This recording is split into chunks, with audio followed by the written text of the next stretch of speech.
in the moment, things could be a certain way, but look completely different on CCTV, or look completely. So you haven't got just to justify what it was in the moment. You got to justify.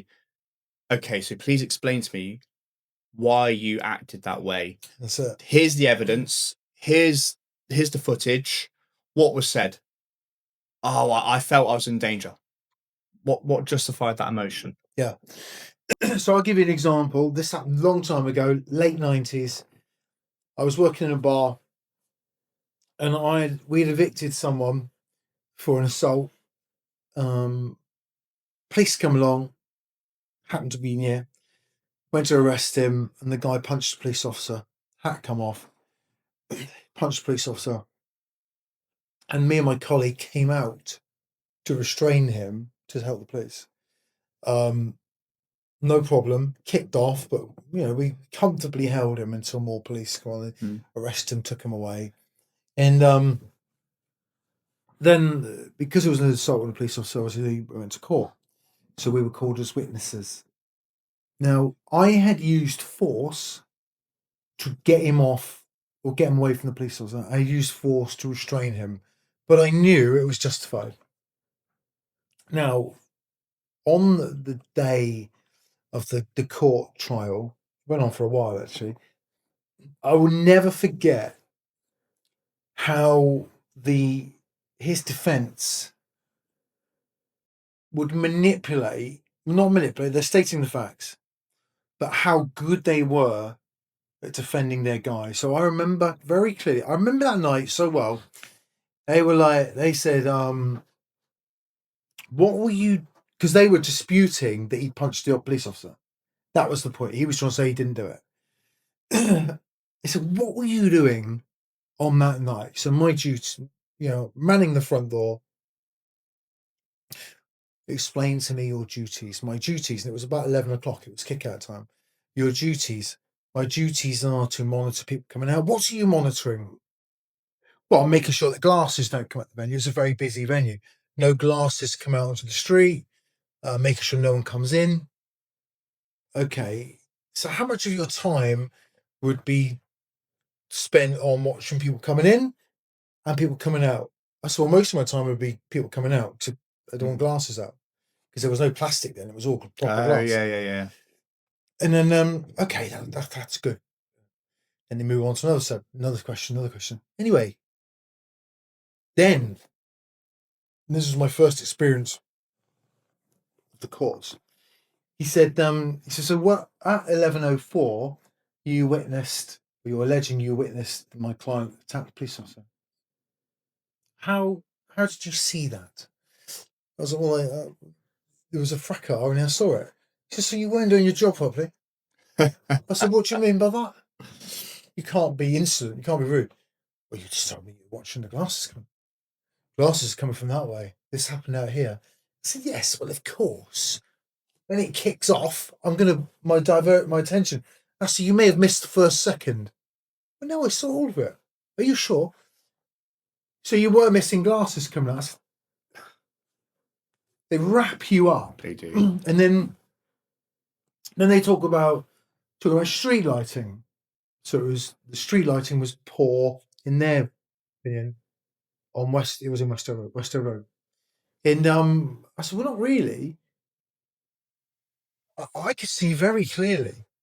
They scrutinize, and they get you to the point where the jury are like, did he really see what happened? Did he hear a fracas, divert his attention, then he assumed he saw what happened? All of it was to discredit me using force. And when I say use force, it wasn't like I punched or kicked. I literally restrained the guy, brought him to a safe place till the police arrived. But in my, because I was never a bully, so I knew that I had not used excessive force. So it's fine. But I could understand, and I've dealt with and helped door staff that have been in similar situations that have exceeded that use of force and not thought or understood the progression and the sequence of events that led to it. So the last thing you want to be is in that courtroom being scrutinized on stuff that you didn't. And then with the use of force, this is why it's important to document in your instant log what happened, because you can refer back to that. It's funny. I was in court once as a victim. So someone bit my hand. I've been bitten a few times actually. It seems to be a common theme that happens with me. Too many vampires. Man. There we go. But because I stood behind him and I was looking at the back of his head, the solicitor said, "So you felt the bite and you were bleeding afterwards. Did you see his teeth go into your hand?" I said, "Well, no, I stood behind him, but of course I know what's happened because you don't know if he bit you or not." But he did it. But before he delivered that statement, he spent 20, 30 minutes going through the CCTV, literally critiquing me, manipulating everything I did wrong. By the end of it, I felt like I was the one on trial, and I just wanted to get out of the room. At this point, I didn't care if the guy got. I just wanted out. I was very young then. I was about 19 then. So not really prepared for that kind of environment, but it's a real learning curve. It's like it really is. It's solicitors. I mean, very difficult. Yeah, it's a very uncomfortable situation, but it's very relevant because you get that use of force wrong, and you will find yourself in that courtroom, and that's even if you've done the thing right. Yeah. Okay, what you don't want to do is fall foul of that, and to be proved to have used excessive force. And here's another thing, we're all in this industry because we have different motivations, but it's to earn a living. It's to earn money. And I've asked you this question before as an employer. If I've got to go to court because of something that happened 3 months ago while I was working for you, you wouldn't be paying me for that day in court. No. So, this is more of your time. In fact, you might even be down because you're likely to have to take time off your day job. Yeah, that's very true. Very true. All of a sudden, that door shift is costing you money. Yeah. So absolutely. And that's, as I got older, that really is when people started escalating or becoming heightened. I think towards the end of my career, I came too much the other way, but I was very much like, do I want to be in the police station at 4 o'clock? Do I want to be writing a statement? That's it. I'd almost be a little bit let too much going.